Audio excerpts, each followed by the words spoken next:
now, case in point, looking at him, he's on the other side of the fence now.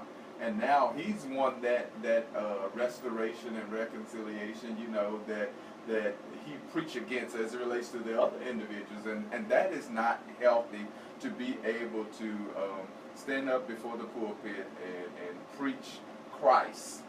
And here in his same statement that he tweeted, "Dear gays, go sit down somewhere. I know y'all want some special attention. Y'all are sinners who need Jesus." Sounds like you need Jesus now, and I think that, we have to be careful in how we treat people and what we say. Yeah, that's like the Louisiana pastor I was retracted. That said, he believed that natural disasters from God ways of punishing gays. Sees his home flood. So, Well, he called that on himself, didn't he? Yeah, and see, a lot of people try to speak for God too, Wait, no God. Right.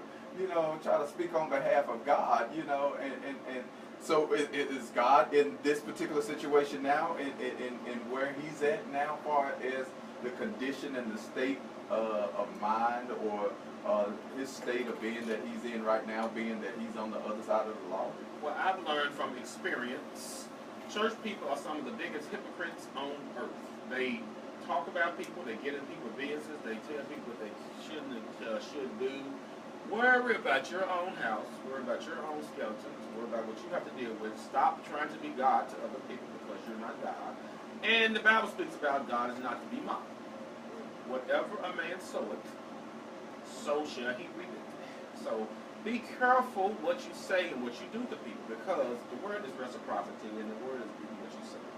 You cannot go around here sowing discord, starting mess, all the above, because it will come back and knock on your door. Murphy will be sitting in the car waiting on you when you get in your car. Murphy Law. And you cannot do those types of things. So I have learned from experience, I keep my comments to myself. If I'm thinking something, I say it in my head. I don't speak it out loud, because when you speak it, it's in the universe. And once again, God is not to be mocked. Whatever you sow it, so shall you reap it. So who is show up? One of my Facebook followers says that there's a show that James produces called Survivors for Police. It gives insight on how our police are treated, along with having some very good messages that we as the black race we need to see. It's called Survivors for Police. Okay. I've never heard of it. I look up in a minute. Real quick, Kim. So now we're done with him. We got one more incident. We'll be out of here. Let me say this right quick before we move forward. There was something that I did say on Sunday when I was in my preaching moment, and I talked about how in this particular ministry that we're in, and not just in our ministry, but those that are called to do the work of the church, we are in this thing together. And one of the points that I made is that we cannot antagonize the very people that God has called us to serve with, to work with. And a lot of times we have individuals that are in leadership such as this, are antagonizing the very people that God has called them to serve. We have been called to all people. It wasn't just stated you're called to white or just black or rich or poor. Scripture tells us, go into all the world, preach the gospel, baptizing them in the name of the Father, Son, and the Holy Ghost. We're called to all people. And you can't say that you love God whom you never met, and yet you still, speaking out of anger and hatred about, your brother or your sister, who you see every day. That's just contrary to the word of God. If you love God, then you love those that are made in God's image. With that being said, let's jump over here to Nate Parker. Nate Parker is the young man who began to make the movie about Nat Turner. And I think it was the birth of a nation. And so he had an on-campus incident at Penn State where a young lady was allegedly raped. A White female at Penn State. He was 19, and his movie has just come out in Sundance Film Festival. They bought the movie for a record $17.5 million. And so the issue is, why has these allegations come up when he's going through his trial? They came up, and so now they're throwing these allegations out on him now. Not allegations, they bring up the old case that has been tried by a jury, and they bring it up right now. And so he did an interview, and in his interview he said he talked about him being a male with male privileges. He talked about the toxic masculinity. He talked about the male culture. He talked about the destructiveness, the effect on the culture as being a male privilege. He talked about how he's now more empathetic and more sensitive to issues because in 2014 he made a rant about homophobic movies and the culture and comments that he made, and he retracted and he apologized, and he said he's been reassessing what he's been taught against what he sees. And so he was very apologetic in his interview with Ebony magazine. So what are your thoughts on his allegations being brought back up right as his movie has been sold and about the debut in this nation on Nat Turner and The Birth of a Nation? Okay, this is the double standard. All right. This is really the privilege. All right. The swimmer, what's his name? Yeah. Ryan Mackey. Yeah. Is his name? Yeah, that's it. Brazil. Mm-hmm. He lied that he was wrong. Mm-hmm. Gold medalists, Mhm. several gold medalists over there, and lied that he was robbed and held at gunpoint while over there on the Olympic, probably a paid expense by the United States government. All right. The excuse that the media gave was that he was young. Uh-huh. He's 32. All right. So why can't Nate Parker get the same privilege to say that he was young? He was 19. Black. So, this man, he's white, and they defend him and his actions. He's a professional swimmer, Mhm. gold medalist twice. He's been representing the United States. Now he's going to be on Dancing with the Stars. And then they're going to make an excuse that, oh, he's just young. He's 32. Well, guess what? But his mama had to call and tell him he had to do a public apology.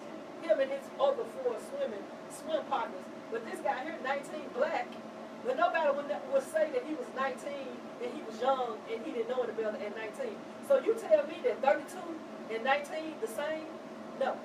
But everybody defended him. That's why Al Roker went off on the morning show on NBC with them. They talking about this. Like, well, wait a minute, we got to hear all the facts. He lied. They had videotape.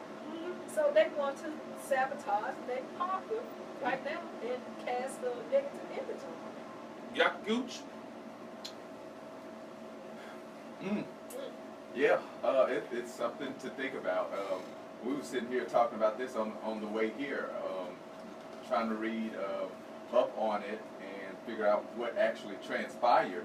And my understanding of this particular incident is how individuals, what I take from this is how individuals will always look at the negative and take your negative, what you did in your past and stuff like that, and try to hold it against you.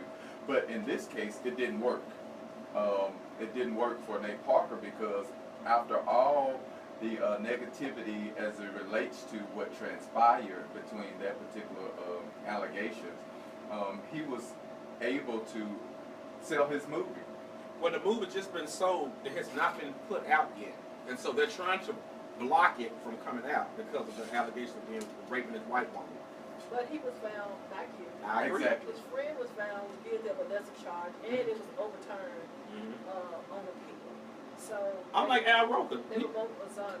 Al Roker's correct. It's about race. The guy lied. But the United States of America said if they want him, they're going to extradite him back to Brazil. They said this. Well, they was in there telling the story. Him and his friend. They were high. They on dope. You got to go with green hair. Yeah, they was high. Well, I just want to talk about real quick Dwayne Wade. His cousin was killed in Chicago on the South Side. And just the day before, he and his mom were part of a rally speaking out against violence. She was walking down the street and was fatally shot in the head. It's his first cousin with the violence that's going on in Chicago. And they're projecting that theirs will surpass the killings that they had. Right now, they're at 400 and something. They had over 2,000 people been shot. Wow. How many black? In Chicago. I don't have the number over black. Let me find that real So quick. this year alone, 2,600 people have been shot in the city of Chicago. 26. 2,600 have been shot, mainly on the south and the west side. Out of that 2,600, 463 were murdered. And Chicago is on pace to recorded its largest number of homicides since 1997, when 761 people were killed in the city. The murder rate is higher than that of New York and Los Angeles. So we have got to get this violence under control. Something got to give around the city, because we like Beirut around here in Lebanon. Like for real. And you know, you thought you would never see the day that things like this would be happening on our soil. But I think what Malcolm X said, the hen is kind of on the roost. Yes. And so this is the other thing. If you're not going to be a part of the solution, shut your mouth. All this whining about Black Lives Matter, it does matter. But if you're not going to do nothing after you say Black Lives Matter, shut your mouth. So don't say it if you're not going to do nothing about it. You got a thing to say, Dr. Luke? You got 5 minutes left. Give you a minute to say what you got to say. We must create a genre where our purpose is intentional for the good. As it relates to building and bridging the community, I think it's like you said earlier, you know, it's enough rattling our mouths and not putting our feet to action, which means that, you know, we as individuals and as parents, we got to take responsibility. We got to start raising our kids when we see injustices, even within our own homes. We have to step up to the plate and be responsible adults and put our foot down and hold those individuals responsible. Case in point, just like the 2 individuals that got the hot water poured on them. You know, as parents, you know, this is your child. You know, how do you think your child will feel? You know, and the resistance now that your child has to deal with, and not only that resistance, from reading it, I think that those 2 individuals ended up, I think they are broken up, you know, but take into account, you know, how they feel, their love life now, you know, he probably didn't want to be in their relationship anymore and having to deal with that particular memories. No, they're not in a relationship. You know, see stuff like that, you know, that's emotional, you know, that's traumatizing.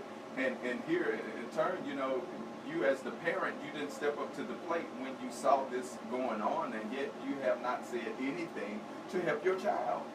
Well, the answer to that question, 90% of the victims are males, and a lot of them are young black men that are being killed in Chicago right now. That's a lot. I mean, just like Memphis, you know, we are already now close to 150 homicides. Well, we got a lot of work to do, and like I said, if you're not going to be a part of the solution, shut your stinking mouth. Well, I just want to say I like Young Jock new hairstyle. You look like Young Jock out of here.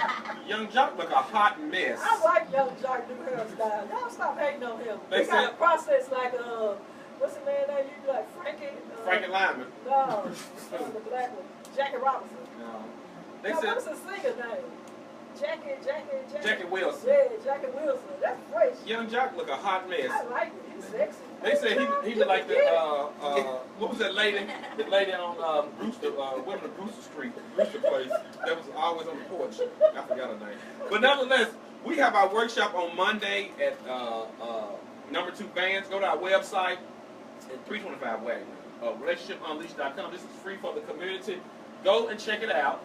This is free for the community. And come to the workshop and be a part of the workshop. Get your money right. Also, Cathedral Praise is open tomorrow, 12:30 noon at 561 South Prescott. I got to wish Shana congratulations on Congrats, Sean. Graduating and her certificate. She got her GED for message. Hey. Sean got a GED for message. Her name Lil Durrell. Come out to 561 South Prescott, 12:30 worship service. You will not regret it. Yes, we're building something greater in this new season of our 4 years of existing here in Memphis, Tennessee, serving the community, transforming lives. So please join us, 561 South Prescott, Memphis, Tennessee, inside Bun Presbyterian Church at 12:30 for worship service. I am going to have a Young Jock contest, and I want to see who can get the hairstyle. We will put you in the magazine if you can get Young Jock hairstyle. I think I'm gonna get one of your mama wigs and cut it like that. I mean, I get my hair like Man Young Jock. wigs. Your mama got one of the wigs. I'm gonna get my hair like Young Jock. Hey Sting, let me borrow one of your wigs so I can get my hair like Young Jock. I'm gonna get your sister to make me one. We'll see y'all on next Saturday. This is the baddest radio show on KWAM 990 Talk Radio. Big Peaches. We got this thing. Miss Peaches is going to be here next week. Big Peaches. Miss Peaches.